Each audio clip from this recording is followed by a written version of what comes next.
थे। कैसे आप सब लोग दोस्तों? आशा करता हूँ हर बार की भांति आप अपने सभी परिवारजनों के संग सुख और आनंदपूर्वक रह रहे होंगे।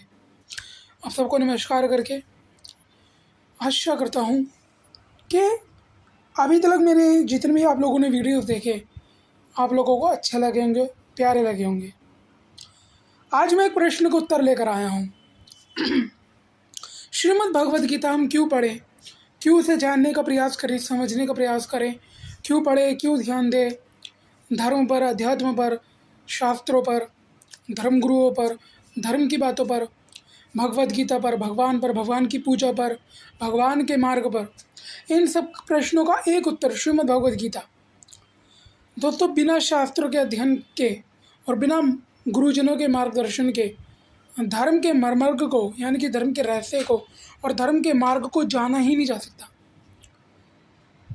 बहुत लोग प्रश्न करते हैं हम भगवद गीता क्यों पढ़े, या हमें भगवद गीता से क्या सीखने को मिलेगा, या भगवद गीता में क्या। एक्चुअली में आज बहुत लोग श्रीमद् भगवद गीता के नाम पर, गीता उपदेश के नाम पर अपना कोई भी विचार, कोई भी सुविचार के नाम पर कुछ भी लिख देते हैं, उसे पोस्ट कर देते हैं और हज़ारों करोड़ों लोग जब उसे देखते हैं, सुनते हैं, पढ़ते हैं तो उन्हें लगता है कि एक्चुअली में गीता में ये बात कही गई है। लेकिन कहीं पर भी ऐसी कोई कॉमन बातें नहीं होती।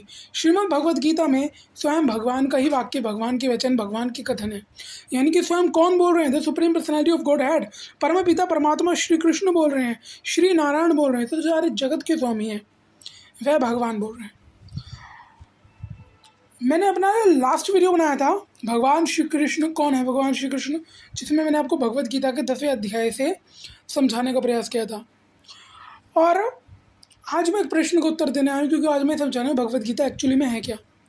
ये भगवद गीता भगवान की वाणी है, और केवल भगवद गीता नहीं, हमारे जितने भी शास्त्र हैं वो भगवान की वाणी पर ही लिखे गए हैं। श्रीमद् भगवद गीता, श्री रामचरितमानस आदि आदि अनेक ग्रंथ हैं हमारे, 4 वेद, 108 उपनिषद, 18 पुराण। 18 पुराणों में भी बहुत जो भरे हुए हैं भगवान श्री कृष्ण की वाणी से। तो सारे वेद से लेके उपनिषद, उपनिषदों के पुराण, फिर पुराणों के उपपुराण, पुराण के भी उपपुराण, और उनके अतिरिक्त और भी बहुत ग्रंथ हैं। बड़े बड़े एक से एक महापुरुषों के अपने अपने लिखे ग्रंथ हैं, उनकी टीकाएँ हैं, चौपाइयाँ हैं, दोहे हैं, पद हैं। जैसे भक्त रस खान जी के अपने लिखे पद हैं, भक्त रैदास जी महाराज के अपने लिखे भक्त हैं, तुलसीदास जी के अपने ग्रंथ हैं, कबीरदास जी के अनेक दोहे हैं, गुरु नानक देव जी की वाणी है, श्री नामदेव जी के लेके, तुरुकाम जी के, माधवदास जी, सब भक्तों के अपने टीका, चौपाइयाँ, दोहे हैं, पद हैं, जो उन्होंने भगवान के चरण में भगवान की महिमा से भरी जो उनके भाव हैं, उन्होंने भगवान के चरणों में जो अर्पित करे हैं। भगवद गीता की जो सार शिक्षा कहेंगे, यानी कि जिसे निचोड़ कहते हैं, भगवद गीता की मेन शिक्षा क्या है दोस्तों, ये मैं बताता हूँ। भगवद गीता की जो मेन शिक्षा है ना जी, यानी कि जो प्रमुख शिक्षा है, वह है कृष्ण को स्वयं को समर्पित कर देना, कृष्ण को अर्पित कर देना, कृष्ण भक्ति करना, कृष्ण की पूजा करना, सदा कृष्ण को नमस्कार करके कृष्ण को भजना, कृष्ण को 24 घंटे भजो, जितना हो सकता है भजो, क्योंकि वास्तविक में जो हमारे अंतर भीतर बैठे परमात्मा परमेश्वर हैं वह कृष्ण ही है। श्रीमद् भगवद गीता में दोस्तों स्वयं भगवान श्री कृष्ण कहते हैं, इन संपूर्ण जगत का, ब्रह्मांड का एक मैं ही परमात्मा हूँ, मैं ही अधीश्वर हूँ, अधिपति हूँ, मैं ही सत्य, ज्ञान और विश्व की उत्पत्ति का एकमात्र आदि कारण हूँ। ब्रह्मा आदि समस्त देवी देवता मेरे ही श्री विग्रह से उत्पन्न अर्थात प्रकट होते हैं और प्रलय के बाद मुझ में ही समा जाते हैं। भगवान ने बड़े ही तत्व के साथ अपने रहस्य, अपने ज्ञान को भगवद गीता में पूरी तरह स्पष्ट कर दिया है। उन्होंने कुछ भी छिपाया नहीं अर्जुन से, और अर्जुन को निमित्त बना के भगवद गीता में उन्होंने गीता का उपदेश संपूर्ण ब्रह्मांड, अनंत ब्रह्मांड के समस्त अनंत जीवों के लिए कहा था। श्रीमद् भगवद गीता का सर्वप्रथम उपदेश भगवान ने सूर्य देव से कहा था, जब ये संसार को आरंभ में रचाई था तब। परंतु मध्य में, सृष्टि के मध्य में ये ज्ञान लुप्त हुआ, जिसके बाद इसको भगवान ने पुनः नवीनतम के साथ नवीन प्रकार से दोबारा ऐसे कहा ताकि दोबारा ये लुप्त ना हो और हर किसी को बड़े ही सहजता के साथ समझ में आने वाला हो। तो दोस्तों, बिना भगवद गीता के आज के डेट में 3 ग्रंथों को जो भी पढ़ेगा दिल से, मन से, उसे अपने धर्म, अपने आध्यात्म की वास्तविकता का ज्ञान होगा। दूसरा, आप अपने धर्म के प्रति समर्पित होइए। जब तक आप अपने धर्म के लिए कट्टर समर्पित नहीं होंगे, समर्पण भाव नहीं होगा, अपने धर्म के लिए प्राण देने तक की जो भावना होती है ना, कि भले ही मैं अपने धर्म के लिए अपना प्राण दे दूंगा, परंतु अपने धर्म का त्याग कभी नहीं करूंगा। जिस दिन ऐसा समर्पण आपके लिए, आपके परमात्मा, आपके श्री कृष्ण के लिए, राधा कृष्ण के लिए, सीताराम जी के लिए, लक्ष्मी नारायण के लिए, अपने धर्म के लिए जिस दिन ऐसा समर्पण हो जाएगा, जिस समर्पण के आगे, जिस समर्पण के चलते हमारे पूर्वजों के शीश कभी मुगलों के आगे नहीं झुके, हमारे पूर्वजों के शीश कभी अंग्रेज़ों के आगे नहीं झुके, अरे हमारे पूर्वजों के शीश कभी किसी नीच आक्रांता के आगे नहीं झुके, जिस दिन ऐसा समर्पण आप हो आपके अंदर हो जाएगा, आपके अंदर आ जाएगा, वो समर्पण भाव आ जाएगा, उस दिन आप देखना स्वयं अपने आप अपने धर्म के लिए कट्टर और पक्के हो जाओगे। कट्टर बनने का मतलब ये नहीं कि हम सबसे नफरत करें। कट्टर होने का मतलब है अपने धर्म से अत्यधिक जितना हो सके प्रेम करना, उसका प्रचार करना, उसका सम्मान करना, हमारे धर्म की जो संस्कृति है, संस्कार है, जो शिक्षा है, दीक्षा है, उसे स्वीकार करना, जीवन में उतारना, उसके अनुसार चलना, जो मार्ग हमारा धर्म दिखाता है उस मार्ग पर चलना। जब हम उस मार्ग पर चलेंगे तब वो मार्ग हमें ईश्वर तक ले जाएगा, अर्थात यानी कि श्री कृष्ण तक ले जाएगा। और अगर हम उस मार्ग से अलग होकर अपना कोई अलग मार्ग बनाएंगे तो आप चल लीजिए, उस मार्ग पे आपको कांटे भी मिलेंगे, ठोकरें भी मिलेंगी, और आखिर में आप नरक के कुएं में ही जाके गिरोगे। तो ऐसे काम मत कीजिए, ना ऐसी विचारधारा बनाइए। एक छोटी सी बात समझाता हूँ। धर्म का अर्थ होता है धारण करना। जो कर्म धारण करने योग्य होते हैं उन्हीं को धर्म करते हैं। धारयति इति धर्मः, यानी कि जो कर्तव्य, जो कर्म, जो सत्कर्म और जिस मार्ग पे चलना होता है, यानी कि जो धारण करने योग्य है वही धर्म है, और जो ना करने योग्य है, ना धारण करने योग्य वही अधर्म है। जैसे कि पाप उसी को कहते हैं जो बुरा है, गलत है, जो न केवल मेरे लिए, सबके लिए, सबके लिए, सबके लिए और मेरे लिए, हम सबके लिए जो बुरा है वो पाप है। और जो सबको लाभ दे, सबको सुख दे वही पुण्य है। जो न केवल मेरे शरीर को, मेरी आत्मा को या और अन्य लोगों को भी जो सुख दे वही पुण्य है।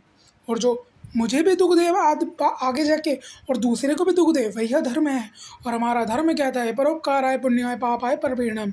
परोपकार करना चाहिए कि सर्वे सबसे बड़ा पर जो पुण्य है, जो धर्म है वह परोपकार है, वह दया करना है, करुणा करना है, दान करना है। दान करे, करुणा करे, परोपकार करे, जितना हो सके अपने आसपास लोगों को देखे। अगर किसी को सहायता की आवश्यकता है और अगर आप उसकी सहायता चाहे धन से, मन से, तन से, जैसे भी हो, जिस भी प्रकार से हो, करने में अगर आप सक्षम हैं, सामर्थ्यवान हैं, क्षमताशाली हैं तो करें।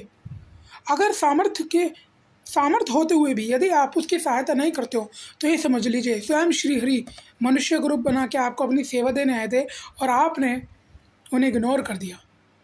ये सच है। ये बड़े बड़े भक्तों ने पदों में अपने गाया है कि ना जाने कब किस रूप में नारायण मिल जाए। नर ही तो नारायण है और नारायण ही तो नर है। प्रत्येक मनुष्य के रूप में स्वयं भगवान ही है। जब हम हर मनुष्य का सम्मान करेंगे, अपने धर्म के प्रति कट्टर होने का मतलब ये नहीं कि हम सबसे घृणा करें। धर्म है वो कहते ही उसे हैं जो सबसे प्रेम करना सिखाए।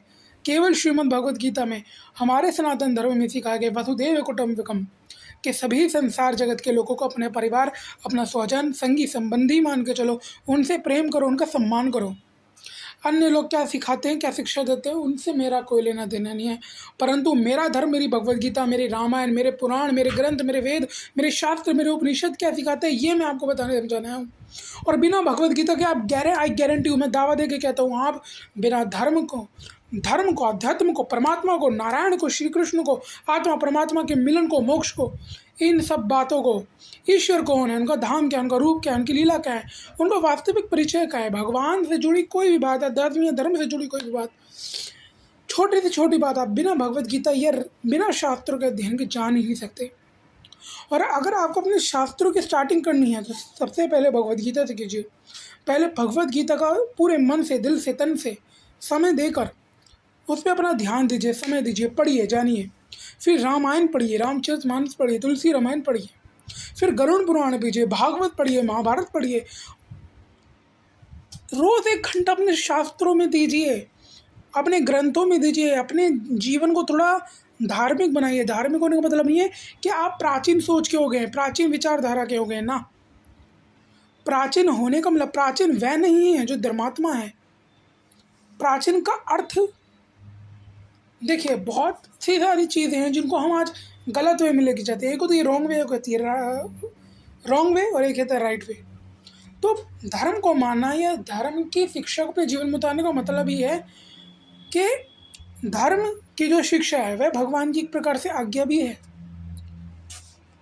जब आप अपने जीवन में और जब आप भगवान की उस आज्ञा का पालन करेंगे तो अपने आप धर्म के संस्कार आपके अंदर उत्पन्न और प्रकट होने लगेंगे और धीरे धीरे आप धर्मात्मा वाला जीवन जीने लगेंगे। धर्म हतो हति, जो धर्म को मारने का, धर्म की हत्या करने का या धर्म को नष्ट करने का प्रयास करता है, स्वयं परमात्मा उसका नाश कर देते हैं। और जो धर्म को विजय दिलाने का, धर्म को जिताने का, धर्म का काम करता है, धर्म दूसरों को सुख देने का काम करता है और अधर्म दूसरों को दुख देने का। जो दूसरों को दुख देता है वो कभी भी धर्मी नहीं हो सकता, और जो दूसरों को सुख देता है वो कभी अधर्मी नहीं हो सकता। सुख देने वाला ही धर्मी है, दुख देने वाला ही अधर्मी है।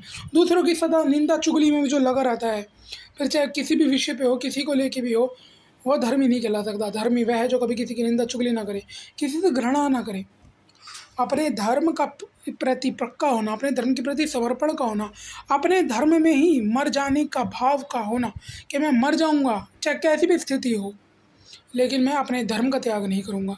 अपने धर्म के अंदर, अपने जिस धर्म में मेरा जन्म हुआ है उसी धर्म में पूरा जीवन श्रद्धा के साथ जीऊँगा और उसी में मर जाऊँगा। ऐसा समर्पण भाव जब होगा तब आप अपने धर्म के प्रति कट्टर कहलाएंगे। और कट्टर होने का मतलब ये नहीं कि आप किसी और से नफरत करें। हमारी भगवत गीता या हमारे शास्त्र, हमारे पुराण किसी से घृणा करना नहीं, केवल प्रेम करना ही सिखाते हैं। ये तो कुछ लोग हैं, कुछ ऐसे नीच लोग हैं जिन्होंने हमारे धर्म को खराब करने के लिए ऐसी भ्रांतियाँ समाज में आज फैला दी हैं। जो ब्राह्मणों के प्रति आपके हृदय में बुरा ज्ञान आपके हृदय में भरते हैं, वो लोग जो धर्म के बारे में वास्तविक में जानते ही नहीं हैं। हम भगवान की पूजा क्यों करें, क्यों नहीं करें, भगवत गीता आपको पढ़नी चाहिए क्यों नहीं पढ़नी चाहिए, ये आपको धर्म गुरुओं से पता चलेगा, आध्यात्मिक गुरुओं से पता चलेगा। बिना धर्म को जाने समझे आप धर्म के विषय में अपनी कोई भी विचारधारा बना लेते। एक मार्ग है स्वेच्छा का और एक मार्ग है ईश्वर इच्छा का। स्वेच्छा का मतलब अपनी मर्जी से जीना। अगर आप अपनी मर्जी से जिए तो निश्चित नरक में जाओगे, क्योंकि फिर वही कर्म करोगे, वही बोली बोलोगे, वही देखोगे, वही सुनोगे जो ईश्वर की आज्ञा से विरुद्ध है। और जब आप शास्त्रों के माध्यम से चलोगे, शास्त्रों की आज्ञा पे चलोगे, तब आपसे कोई गलत काम होगा ही नहीं। और ऐसा नहीं कि जीवन जीने में कठिनताई होती है, जीवन सहज ही होता है, आनंद मग्न होता है, आनंदमय हो जाता है। लेकिन वो तब होगा जब आप अपने जीवन में शास्त्रों को, यानी कि श्रीमद् भगवद गीता को, रामायण को, पुराणों को, वेदों को, अब इतने सारे ग्रंथ हैं, सबको तो आप पढ़ नहीं सकते। इसलिए आप लोगों के लिए एक ही सजेशन दूंगा, श्रीमद् भगवद गीता, क्योंकि सभी शास्त्रों का सार है, इसमें आपको सब मिल जाएगा। बस पहले ध्यान से चिंतन कीजिए, अध्ययन कीजिए, फिर उस शिक्षा पे चिंतन कीजिए। और भगवद गीता की जो प्रमुख शिक्षा है ना, वो कर्म योग नहीं है कि कर्म करो फल की चिंता मत करो, याद याद ही, ये तो भगवान की बताई सिखाई समझाई वो बातें हैं ताकि हम अपने फल के लिए, तो ये तो बहुत ही दूसरी बातें हैं। जो भगवद गीता की प्रमुख सार शिक्षा है वो है भक्ति, कृष्ण को अपने आप को समर्पित कर देने का, करके कृष्ण को पूजना, कृष्ण को भजना, यही भगवद गीता की सर्वप्रथम और अंतिम शिक्षा है, जो निचोड़ है। क्योंकि सर्वश्रेष्ठ, जो सर्वोच्च बात भगवान गीता में कही है वो यह है कि मन मना भव मत भक्तो, मेरा भक्त बनो, मेरा भक्त बन जाओ। हे अर्जुन, जब तुम मेरा भक्त बन जाओगे तब तुमसे ऐसा कोई पाप होगा ही नहीं जिसके बाद तुम्हें संसार में पुनः जन्म लेना पड़े। और बहुत सारी बातें भगवद गीता में, बहुत सारी बातें हैं जिन्हें आप एकदम से नहीं समझ सकते, धीरे धीरे समझ सकते हैं। जब आप उन सबका धीरे धीरे अध्ययन करेंगे, चिंतन करेंगे, तो अपने आप समझते चले जाएंगे। भगवद गीता भगवान की वाणी है, और जैसे भगवान गलत नहीं हो सकते, भगवान के कई शास्त्र गलत नहीं हो सकते। वेद, फिर कहता हूँ, वेद भगवान की वाणी है, उपनिषद भगवान की वाणी है, सारे पुराण भगवान की वाणी है, सारी रामायण भगवान की वाणी है, सभी संत महात्माओं की जितनी भी टीका है, चौपाइयाँ, दोहे और पद हैं, उनके लिखे ग्रंथ हैं, उनमें जो महिमा है वो शास्त्रों से वर्णित है, शास्त्रों से ही जुड़ी है, तो वह भी भगवान की वाणी ही है। और भगवद गीता, फिर कह रहा हूँ, भगवान की वाणी है, वाणी है, कृष्ण की वाणी है, हमारे परमपिता परमात्मा श्री हरि नारायण की वाणी है। तो भगवान और शास्त्र, भगवान, शास्त्र और संत, ये श्रद्धा के नहीं, संत, भगवान, संत और शास्त्र संदेह का नहीं, श्रद्धा का विषय है। जो आप श्रद्धा के साथ इनमें रमण करेंगे, यानी इनको जानने का प्रयास करेंगे, तो आपको वो समझ में आने लगेंगे। और यदि संदेह रहेगा, तो संदेह आने का मतलब बुराई नहीं है, लेकिन उस संदेह का निवारण होना आवश्यक है। अगर आप उसके निवारण के ऊपर काम नहीं करेंगे, तो आपका संदेह बना रहेगा और फिर आपको भ्रांति हो जाएगी, अपने ही धर्म में भ्रांति हो जाएगी। जैसे बड़े बड़े महापुरुषों को हो गई थी, हुई है। तो पहले अपने धर्म को जानने का प्रयास कीजिए, अपने शास्त्रों का पढ़िए, ध्यान दीजिए, अध्ययन कीजिए। हमारे शास्त्र बड़े गंभीर पूर्वक लिखे गए हैं, बड़ी गंभीर बातें हैं इनमें। ये कोई मजाक की बातें नहीं है। भगवत गीता के अंदर कोई बहुत कॉमन बातें नहीं है, वहाँ पे बहुत ही हाईली टॉपिक की बातें कही गई हैं, बहुत ही। श्रीमद् भगवद गीता में हाईली नॉलेज है। इस ब्रह्मांड की सबसे सर्वोच्च, सर्वोत्तम, सर्वश्रेष्ठ, सर्वोत्तम शिक्षा, सर्वोत्तम ज्ञान है। और वो इतना सहज, वो स्वयं भगवान के मुख से निकला है, स्वयं भगवान कह रहे हैं। और भगवान कोई छोटी मोटी नॉर्मल बातें नहीं कहते, कॉमन बातें नहीं कहते। वो बहुत ही हाईली नॉलेज भगवान ने अर्जुन को दी है।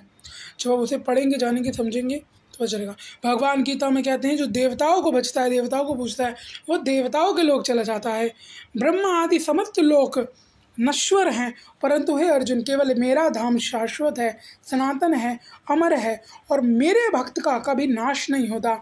जो एक बार पूरा जीवन पूरे हृदय से मुझे समर्पित होकर, जो अपने आप को मुझे समर्पण कर देता है, मेरे को समर्पित हो जाता है, बिना बिल्कुल पुष्प के भांति जो अपने आप को मेरे चरणों में समर्पित कर देता है, सदा केवल मेरी सेवा पूजा भक्ति करता है, मेरा चिंतन और मेरा नाम जपता है, मेरे में ही अपना रमण करता है, निरंतर मेरा ही जो चिंतन करता है, मुझसे जो प्रेम करता है, वह निश्चित मेरी कृपा से मेरे परम दिव्य धाम को, लोक को पाता है। और भगवान के द्वारा उसको वो सारे सुख प्राप्त होते हैं जो भौतिक जगत में आपको भयंकर से भयंकर परिश्रम करके भी प्राप्त नहीं हो सकते। इसलिए परम सुख, परम आनंद केवल शास्त्रों का अध्ययन करके, धर्म को जान के, धर्मात्मा बनकर, और धर्म के जो महत्व हैं, धर्म का जो महत्व है, अध्यात्म का जो महत्व है, वो धर्म को जानने के बाद ही आपको समझ में आएगा। जानेंगे तो समझेंगे, समझेंगे तो पालन करेंगे, पालन करेंगे तो उद्धार होगा, निश्चित रूप से कल्याण होगा। तो अपने शास्त्रों को जानने पढ़ने का प्रयास कीजिए। भगवद गीता को पढ़िए, रामायण को पढ़िए, गरुड़ पुराण को पढ़िए। कम से कम ये 3 ग्रंथों को अपने जीवन में उतारिए। सबसे पहले भगवद गीता को जानने पढ़ने का प्रयास कीजिए। रामायण को पढ़िए। रामायण से आपको राम के बारे में ज्ञान होगा, हमारे राम कौन है, हमारे राम क्या हैं। भगवद गीता से कृष्ण का ज्ञान होगा। और गरुड़ पुराण से हर उस कर्म से आप बचोगे जो आपको नरक में फेंकने वाला है। तो इन बातों पर ध्यानपूर्वक चिंतन कीजिए। ये अनदेखा करने वाली या अनसुनी करने वाली बातें नहीं है। आप लोगों को इतना ही समझाना था। राधे राधे, जय श्री राम, जय भारत माता।